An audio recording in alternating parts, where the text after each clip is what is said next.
යම්කිසි කෙනෙක් යම්කිසි සදහැතකින් යුක්තව දැන් ඔබ භික්ෂුන් වහන්සේ කෙනෙකුට චීවරයක් පූජා කරනකොට ඔබ ඒක බොහොම හිතේ සතුටින් යුක්තව කටයුතු සිදු කරන්න. ඔබ සමහරලාට විහාරස්ථානයකට වැඩම කරන කවුරු හරි ස්වාමීන් වහන්සේ නමක් ඉන්නවා නම් ඒ ස්වාමීන් වහන්සේට චීවරයක් පූජා කරන්න වුණාම ඔබ සමහර වෙලාවට කඩවල් ගානේ ගිහිල්ලා හාමුදුරන්ට චීවරය පූජා කරනවා. සොයා ගන්නවා, සකස් කර ගන්නවා. ඉස්සර කාලේ සමහර ඇත්තන් ගෙත්තම් කරනවා. ගෙත්තම් කරන්නේ ඉස්සර කපු කොටලා එම නැත්නම් කපු ඔක්කොම සකස් කරලා ඒව පිළියෙල කරලා අපේ අනුබුදු මාතාව පිළිබඳව දක්වන කාරණාව දක්වනවා. ඒක බොහොම සදහැ සිතකින් යුක්තව ඒ කටයුත්ත සිදු කරන්නේ. දැන් ඔයත් හිතන්නකො කල්පනා කරන්නකො මහා සෑයට කංචුකයක් පූජා කරන්න උවමනා වෙනවා.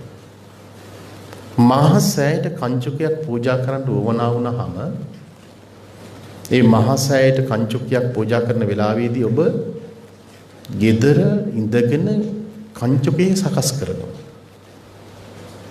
බුදුරජාණන් වහන්සේට පූජා කරන සම්බුද්ධ පූජාවට අවශ්‍ය කරන යම් වස්ත්‍රයක් පූජා කරනවා නම් ඒ වස්ත්‍රය පූජා කරන්න ඔබ අතින්ම මේක සකස් කරනවා. ඒ සකස් කරනකොට හිතේ ලොකු සතුටක් තියෙනවා. මෑණියන් වහන්සේගේ අවුරුද්දේ පුණ්‍ය කටයුත්ත ලැබුණා. අපේ ධර්මදේශනාවන් ශ්‍රවණය කරන අම්මා කෙනෙක් බණ්ඩාරවල ඉඳලා වයස වරුදු 90යි. ඒ අම්මා Tamanගේ අතින්ම ස්වාමින් වහන්සේලාට පූජා කරන්න කියලා මට ඉවලා තිබුණා. ඊළම්පසට ගන්න අවශ්‍ය කරන ඖෂධ නිල්ලි ඖෂධයක් සහ තවත් වෙන ඖෂධයක් ඒව පිටිවල දාලා සකස් කරලා ඒක බොහොම සතුටින් තමයි යා ඒක ඉවලා තිබුණේ. මට ඉවලා කිව්වා මට වයස අවුරුදු 90යි අපේ හඳුරන්නේ මම මේක මගේ අතින් හැදුවේ. මම පුටුවක් තියන වාඩි වෙලා සති දෙකක් විතර තිස්සේ මම මේක සකස් කළා. මට වයස අවුරුදු 90යි. ඒ කටයුත්ත සිද්ධ කරන වෙලාවේදී ඔය ඇත්තෝ හිතන්නකෝ ඒ අම්මට කොච්චර සතුටක් තියනවද කියලා. ඒ සති දෙක පුරාවටම Tamanගේ මනස යොමු වෙලා තිබුණේ කොමකටද මේ උතුම් කටයුත්ත සිද්ධ කරන්නේ ආර්ය මහා සංඝරත්නයට කරන පූජාවක්. ලෞතර බුදුරජාණන් වහන්සේට කරන උතුම් සම්බුද්ධ පූජාවක් කියලා කියන උතුම් පවිත්‍ර චේතනාවම තියෙනකොට සිත තුළ ඇති වෙන්නේ මොකක්ද? අප්‍රමාණ සතුටක්. අප්‍රමාණ සතුටක්. ඒ සතුට කොහොමද Tamanට දැනෙන්නේ?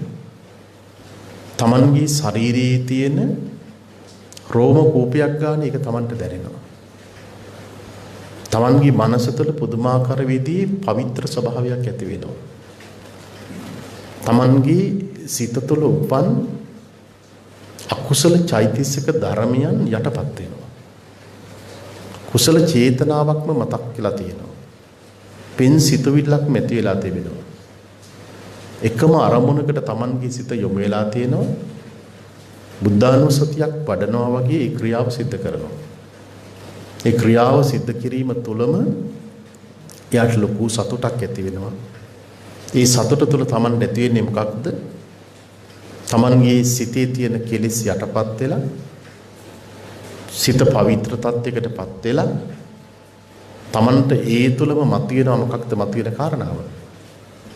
ප්‍රඥාව පහළ වෙනවා. ප්‍රඥාව මතුවෙනවා. ඒ ප්‍රඥාව මතුවෙන තුළ තමයි මේ උද්දප්පිය ඥානය එම නැත්නම් මේ නාම රූප ධර්මතාවල තිබෙන්නා වූ ඇති වෙන පවතින නැති වෙන ස්වභාවය අවබෝධ කරගන්නට පුළුවන්කමක් තියෙනවා.